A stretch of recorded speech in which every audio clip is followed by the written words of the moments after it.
you frustrated with the relationship in which you are and you are seeing it going nowhere? Do you feel that your current relationship, your current partner is no more loving you and it's a time to end the relationship? Then, my friends, think about it. There is a high probability that you are the sole person responsible for your partner's behavior, and there is a high probability that you are the main culprit of the break in the relationship. So, before taking any steps in such a hard manner, I want you all to go through this video where I will be sharing with you all 5 small reasons, but important reasons, because of which mainly the relationships are broken in today's world. So, do you want to know those 5 relationships? Please write in the comment box, bring it on, and I will be sharing with you all those 5 relationships, 5 issues in the relationship which normally the current generation have. First is mainly me versus us, or rather me versus we. Normally, most of the people think about me and it's not about us, my friends. When you are in a relationship, when you have a girlfriend, or when you have a fiance, or when you have a wife, it is we and not me.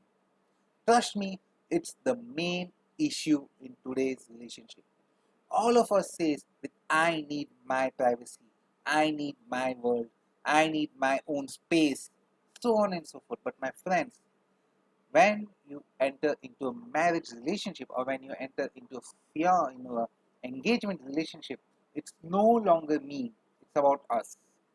At the same time, you have to ensure that your partner is given full liberty of what he or she wants to do, but at the same time it doesn't harm you. But that doesn't mean that when she does something or he does something which is not in line with your expectation, you go blah blah blah and shout and all that. No, my friends, no. You have to properly communicate with the other person. Let's take an example. I want to go to Singapore. It's a very nice city. It's a very nice country. I love it and I will go for it. My wife will also enjoy it. So let's go and book the ticket and tell my wife. I'll go and tell my wife, hey dear, we will be going to Singapore. It's a very nice city. I just love it. I just enjoy the ambience. I just enjoy the rides of the park and everything. You will too enjoy it.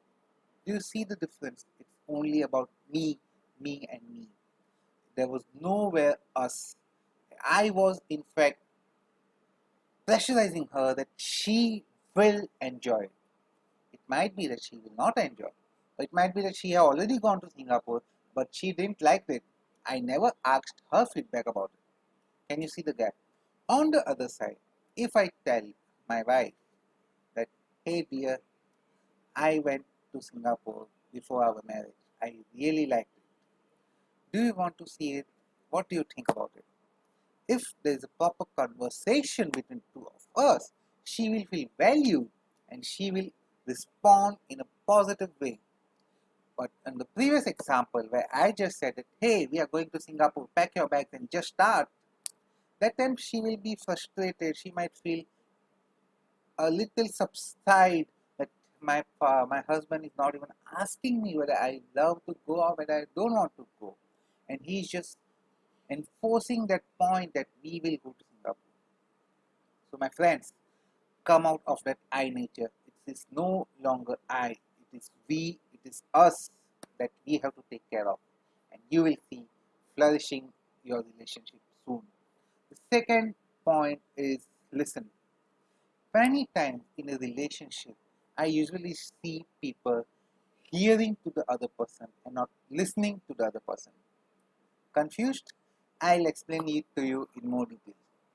Hearing is actually a physical activity where the sound of the other person enters into the human body through his or her ear. But my friends, listening is grasping that information, grasping that sound, analyzing that sound, working on that sound and responding to it. That is listening. Today, many people like typing on the computer and the other person standing next to him, my wife standing next to me, and she's just talking, and I just like, hmm, yeah, okay, yeah, you do whatever you want to do. She will actually feel that I was not interested in that conversation. And if she continues to see such, and if she gets a negative belief that my husband never ever listens to me and my friends, it was me who initiated those steps which damaged the relationship. It was because of my responses. It was because of my hearing capacity and not listening capacity that led to the break in that relationship. Similarly, many times we might listen to them, but the way we respond to them is very different. It also really matters in a relationship. If my wife comes to me and says, "Hey dear, have a coffee," and I say, "No, I don't like coffee. You know that. Why are you preparing coffee for me? Go give it to somebody else and make a tea for me." What do you think she will feel? She will feel she will feel sad. She will feel that I made coffee for my husband and he is not even valuing it. But at the same time, on the other way, if I respond to her, "Hey dear, thanks a lot for the coffee, but you know I don't like coffee. Can you prepare me a cup of tea and you enjoy the coffee which you have prepared?" Can you see the difference? The way I responded to that problem was totally different, and the way the other person will perceive my response will be totally different. In my previous response, the person will feel negative, the person will feel sad, the person will get a setback. But in the other side, the way I responded in the second example, the person will feel happy, that he will be happy making another tea for me, even if he at that point of time might be tired, but he would get energetic and he will prepare another nice tea for me. Can you see the difference? How the way we respond to the person, the way we listen to the person matters a lot in a relationship. The third point is that usually people do not maintain a proper bifurcation in your professional and your personal work. I know many people, they leave their office by 5:30, they reach their home by 6:30, but after that, at the time of watching television, at the time of speaking to somebody, at the time of having a dinner, at the time of just lying down on the bed before going to sleep, the person is totally busy on his mobile phone from his office work. Can you see?